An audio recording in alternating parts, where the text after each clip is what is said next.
The walls on Hunter and Joe Biden, they're caving in. Welcome to the Jason Rantz Show, presented by None Better Tax Resolution.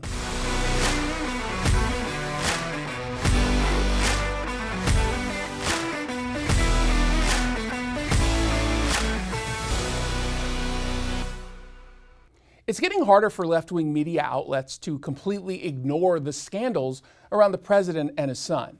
New whistleblower testimony from Gary Shapley suggests political interference into U.S. Attorney David Weiss's investigation of Hunter Biden's finances.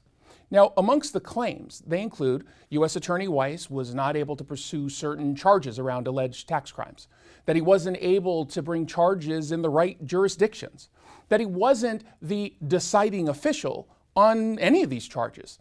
And they say he was denied special counsel status, which could have changed this investigation. Now, the New York Times is confirming some key whistleblower claims, and this would directly contradict the claims made to Congress by Attorney General Merrick Garland. There's also the allegation by Shapley, and one actually anonymous whistleblower, that they didn't get to look at Hunter Biden's laptop, and that they couldn't go to Joe Biden's guest house in Delaware where the IRS believed there were relevant documents. CBS News has been taking a deep dive into the claims. Check this out. Shapley said he uncovered conduct that warranted more serious charges. There were personal expenses that were taken as business expenses. Prostitutes, sex club memberships, hotel rooms for purported drug dealers. How much did Hunter Biden owe in taxes? So from 2014 to 2019, it was $2.2 million. I documented exactly what happened, and it doesn't seem to match what the Attorney General or the U.S. Attorney are saying today. Shapley provided lawmakers this contemporaneous email he wrote after an October meeting last year. Shapley says Weiss told him the opposite, that Weiss is not the deciding person on whether charges are filed. Now, the saying goes, where there's smoke, there's fire, but this is an inferno. There have been a lot of whistleblowers coming forward, and they always contradict Garland.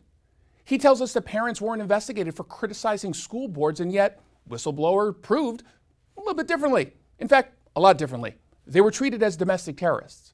He tells us that protesters outside of the homes of Supreme Court justices would be prosecuted if they all broke the law. But a whistleblower memo says the exact opposite. How many more times do we need to show a pattern? And when will the media finally call out Joe Biden for lying? Now, we're supposed to believe that he had no discussions with Hunter Biden about his business dealings whatsoever. Really? The White House tells us, Joe Biden tells us, he is a loving father. He cares deeply for his kid, Hunter. He was there to support him, but yet we're also being told he never, ever, ever talked about business. Really? And that WhatsApp text, the message that says from Hunter Biden saying that his dad was in the room when he was making demands as part of some shady business dealing, we're supposed to believe that he was lying in the text as well. Lots of lying going on. Weird. Now, this is from Wednesday morning. President Biden, how involved were you in your son's Chinese shakedown text message? Were you sitting there? Were you involved? No, I wasn't. And I don't. Were you? No.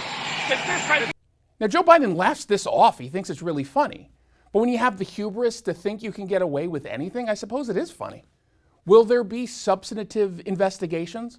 Will the media press a little bit harder and be a little bit more forthcoming with the truth? I think we certainly deserve it, but we don't always get what we deserve, do we? Not when it involves partisan politics that benefit the Democrats. Jason Rantz here with Greg Nunn, your local tax expert and advocate. Greg, thank you so much for coming on. Hey, Jason, great to be with you again and talk about these tax issues. Okay, so why should anyone in trouble with the IRS contact you immediately? The sooner the better, because it's so much easier to deal with an IRS situation at the beginning than when you're getting toward the end and they're getting very aggressive. And at the same time, it takes that pressure off of you sooner and gives you that peace of mind that, hey, no more fear of going to the mailbox because I'm here helping you. So by connecting with you, can you assure people that they won't have the IRS on their doorstep or calling them nonstop? When you have representation, you definitely do not want to talk to the IRS ever, and you don't have to.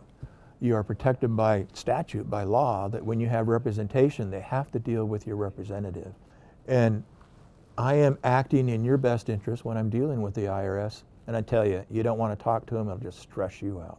Greg, thank you so much. That was really, really helpful. Hey, it's my pleasure, and I just really hope that what I've said helps some people that are in tax difficulty. If you're having trouble with the IRS, then call Greg Nunn. Greg might be able to negotiate a settlement for up to 85% off the original amount owed, including penalties and interest. Call Greg Nunn today. Did you like this video? We have a whole lot more over at ktth.com.